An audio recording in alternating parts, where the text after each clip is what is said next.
Bir arkadaşı o gece baktığı fala gülüp geçmişti. Bir aydan fazlası yok valla. Benden bu kadar falcı olur zaten. Aslında hayatına falına baktığını bilmiyordu. Sinem öldükten sonra arkadaşı şunu yazdı. Telefon numaran hala ölmeden birkaç saat önce çekilmiş fotoğrafınla kayıtlı.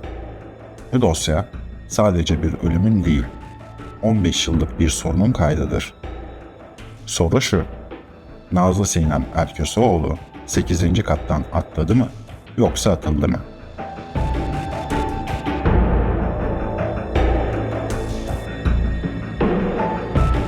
Sinem, Boston Üniversitesi mezunu, 24 yaşında, geleceği parlak genç bir kadındı.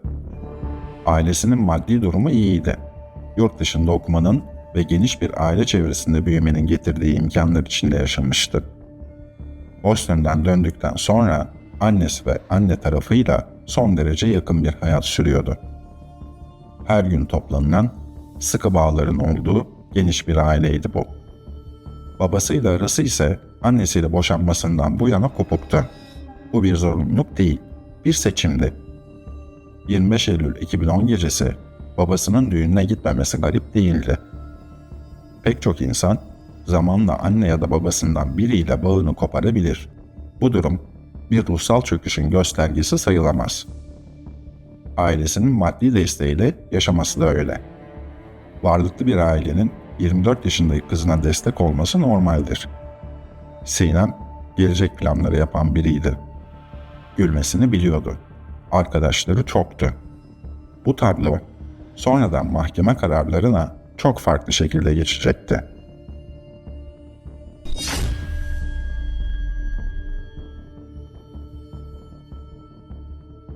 ...25 Eylül 2010 akşamı Sinem, babasının düğünü yerine bir nişan törenine gitti. Orada Can Paksoy ile karşılaştı. İkili daha önceden tanışıyordu. Fakat bu ayrıntı uzun süre göz ardı edildi. Can Paksoy, Paksoy Holding'in sahibinin küçük oğluydu. Kardeşi Mahmut Emre Paksoy ile birlikte yaşıyordu. O gece iki kardeşin bir kulüpte ve apartman girişinde görüntüleri tespit edildi. Gece saat 03 sularında eğlencenin devamı için Can Paksoy ve kardeşi Emre Paksoy'un Gümüşsuyu'nda bulunan Mithatpaşa apartmanındaki dairesine gittiler. 8. kata çıktılar. Daha sonra mahkeme kayıtlarına sıradan bir arkadaş ziyareti olarak geçecek olan bu giriş, Sinem için geri dönüşü olmayan bir yolun başlangıcıydı.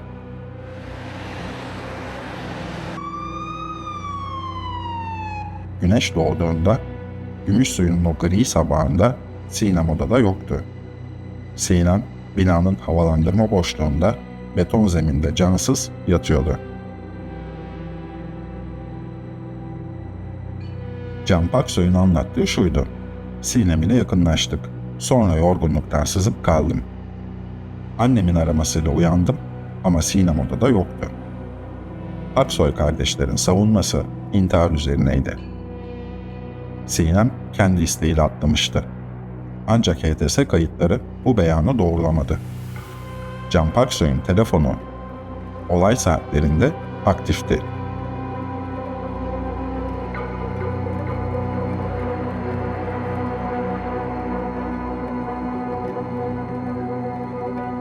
Sinem'in üzerinde arkadan fermuarla dar ve tek kollu dantel bir gece elbisesi vardı. Fermuar tam kapalıydı. Ancak elbisenin tek kolu geçirilmemiş, kolsuz şekilde giyilmişti. Bu ayrıntı duruşma salonunda büyük tartışma yarattı. Sanık avukatı Dilek Helvacı, elbisenin strapless olduğunu iddia ederek aileyi üzmemek adına elbiseyi mahkemeye getirmediklerini savundu. Baba Ergün Erköseoğlu salonda tepki gösterdi. "Getirin, üzülmeyeceğiz. Ben babayım, dayanırım." Anne Ferah Kural da elbisenin kolu var diye bağırdı. Elbise adli emanetteydi. Salonda değildi. Ancak savcılık mütalasında o elbise net bir biçimde tanımlanmıştı. Dar, kolu olan, arkadan fermuarlı bir elbise ve bu elbise olması gerektiği şekilde Sinem'e giydirilmemişti. Sinem öldükten sonra üzerine iç çamaşırı ters giydirilmiş, ardından dar ve kollu olan bu elbise kollar sokulmaksızın üzerine geçirilmiş ve fermuar arkadan çekilmişti.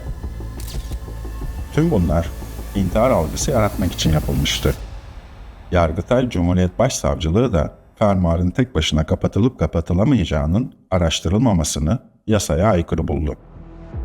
İkinci yargılamada elbise adli tıba gönderildi. Ancak yerel mahkeme yine beraat verdi.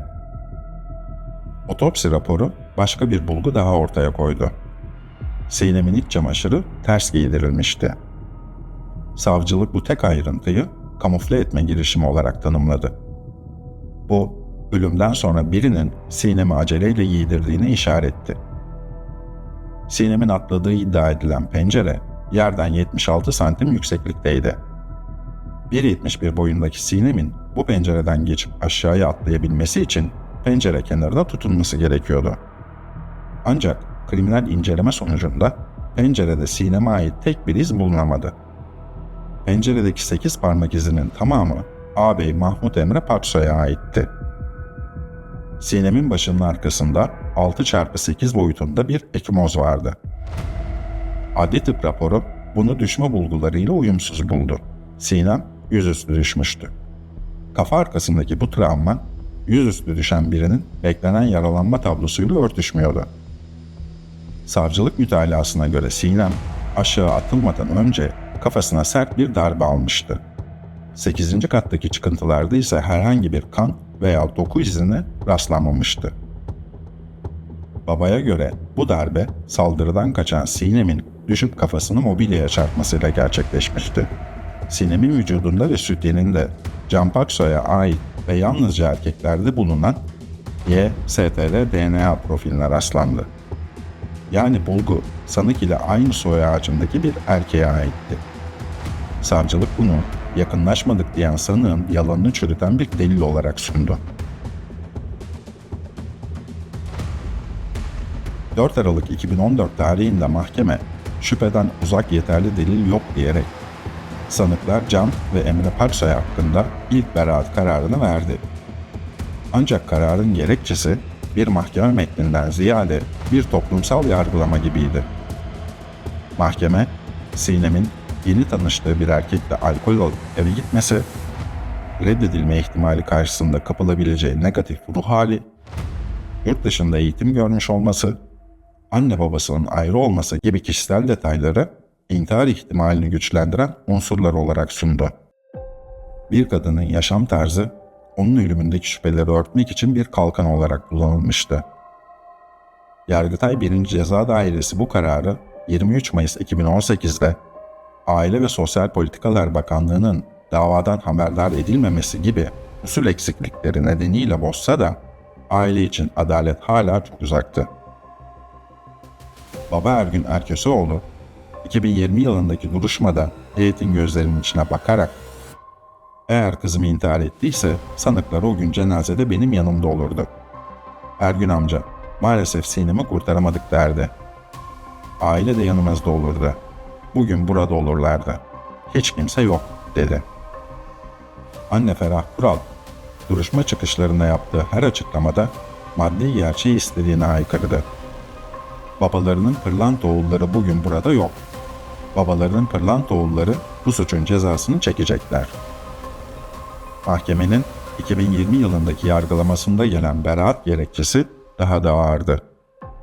24 yaşına gelmesine rağmen ailesinin desteğine muhtaç olarak yaşayan, çağrıldığı halde babasının düğününe gitmeyen, daha önceden sadece selamlaştığı bir erkek ile beraber alkol olarak duygusal yakınlık kurup gece 03'te evine giden, belli bir aşamada cinsellik yaşayan, erkek ev sahibinin sızmasına veya uyuyakalmasına rağmen uyumayan mağdurenin ne yaptığını, ne düşündüğünü tespit etmek mümkün değildir.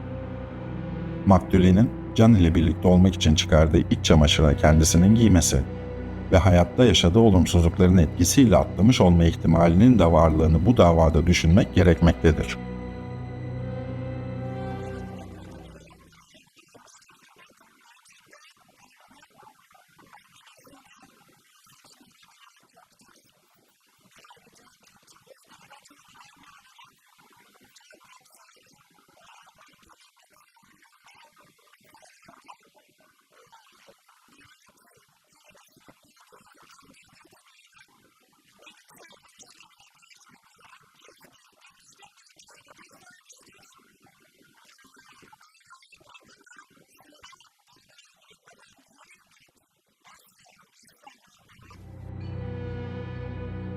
Yargı, Sinem'i kendi kararlarıyla ölüme giden sorunlu bir genç kız olarak resmediyordu. Oysa dosyadaki HTS kayıtları Can Paksoy'un yorgunluktan sızıp kaldım beyanını yalanlıyor. Olay saatlerinde telefonun aktif olduğunu gösteriyordu. Olay gecesi tanıştığını iddia ettiği Sinem ile önceden tanışıyordu. Yurt içi ve yurt dışı telefonları kayıtlıydı.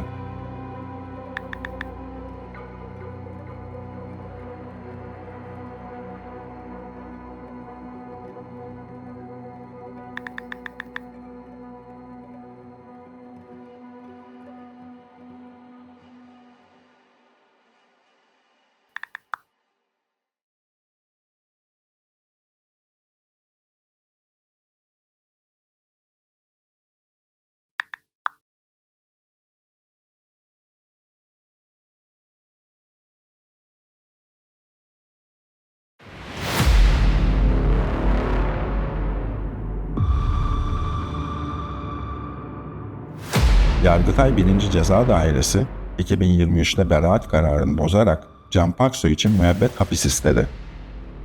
Elbiseyi, iç çamaşırını, parmak izlerini ve çelişkili ifadeleri bir araya getirip tek bir sonuç çıkardı. Burada cinayet var. Abi Mahmut Emre Paksoy'un beraati onandı.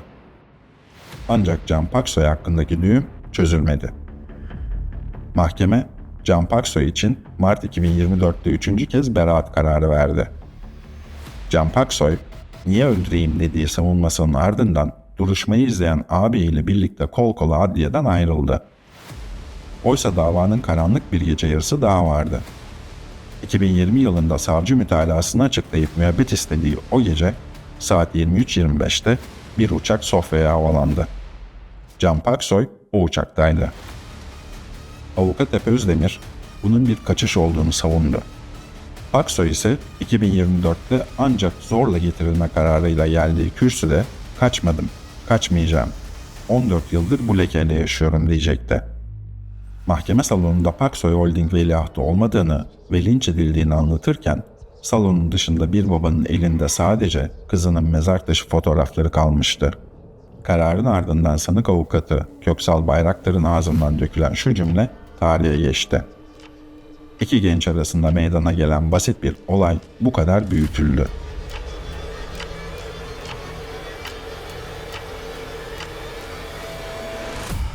Nazlı Sinem davası hukuk literatürüne Yargıtay ile yerel mahkeme arasındaki en büyük çekişme olarak geçti.